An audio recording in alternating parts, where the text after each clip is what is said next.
झोपडपट्टी धारकांना घराचे मालकी उतारे मिळावेत या मागणीसाठी सांगली झोपडपट्टी धारकांनी आमरण उपोषणाला सुरुवात केली.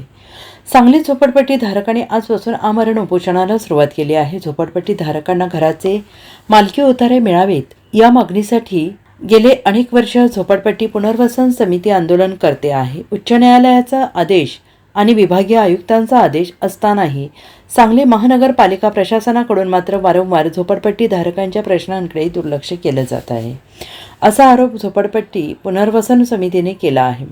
आणि हीच मागणी घेऊन झोपडपट्टी पुनर्वसन समितीने आजपासून पुन्हा एकदा झोपडपट्टी धारकांच्या हक्कासाठी आंदोलन सुरू केलं आहे. झोपडपट्टी धारकांना हक्काचे मालकी उतारे मिळाल्याशिवाय माघार घेतली जाणार नाही, असा इशारा झोपडपट्टी समितीने दिला आहे. झोपडपट्टी पुनर्वसन समितीचे संस्थापक अध्यक्ष सुजित काटे यांच्या नेतृत्वाखाली आंदोलन सुरू आहे. या आंदोलनात सूरज पवार, श्रीराम सासने, रवी सदामते, रवींद्र ढगे, अर्जुन मजले, निर्भय काटे यांनी सहभाग घेतला. झोपडपट्टीधारकांना शासन निर्णय व उच्च न्यायालयाच्या आदेशाप्रमाणे मालकी हक्काचे उतारे ताबडतोब देतो म्हणून महानगरपालिकेने 2 वर्षापूर्वी कमिटी स्थापन केलेली आहे. त्या कमिटीचे आयुक्त स्वतः अध्यक्ष आहेत. या कमिटीची मीटिंग महापालिका क्षेत्रातील झोपडपट्टीधारकांना उतारे देण्यासंदर्भात वारंवार होत नाही. मागील 5 महिन्यापूर्वी त्यांनी आम्हाला लेखी पत्र दिलेलं आहे की ह्या महापालिका क्षेत्रातील झोपडपट्टीधारकांना मालकी हक्काचे उतारे देण्यासाठी ताबडतोब वेगळं कार्यालय सुरू करतो. त्या ठिकाणी अधिकारी, कर्मचारी, शाखा अभियंता यांची नेमणूक करतो आणि 42 ठिकाणच्या झोपडपट्टीधारकांना मालकी हक्काचे उतारे देण्यासाठी ताबडतोब कार्यवाही करतो. पण हे सगळं त्यांनी कागदोपत्री देऊन आज अखेर त्याची अंमलबजावणी यांनी केलेली नाही आहे. 2 वर्षापूर्वी 4 ठिकाणच्या झोपडपट्टीधारकांना मालकी हक्काचे उतारे देण्यासाठी त्यांचे लेआउट प्रस्ताव तयार झालेले आहेत.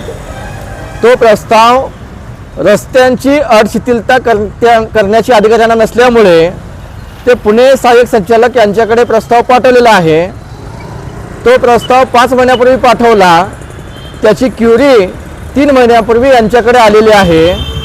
नॉर्मल क्युरी त्यामध्ये आहे. ती क्युरीसुद्धा यांनी दुरुस्त करून पाठवलेली नाही आहे. एवढी उदासीनता यांची या कामामध्ये दिसून येते.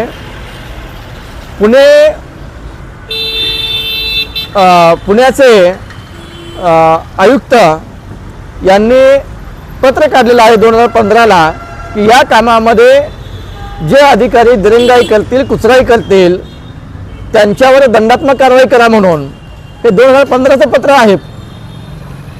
त्या पत्रानुसार यांच्यावर या अधिकाऱ्यांवर निर्धावलेल्या कारवाई मनपा प्रशासनानं केल्याशिवाय आणि त्यांनी आमच्या ज्या काही 6 प्रकारच्या मागण्या आहेत या 6 प्रकारच्या मागण्या पूर्ण केल्याशिवाय या ठिकाणून आम्ही उठणार नाही आहे.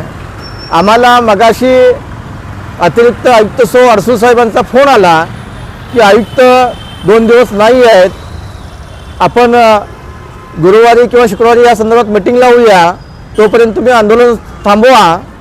साहेबांना आमची विनंती आहे की गेली 24 वर्ष झालं आम्ही थांबलेलो आहे.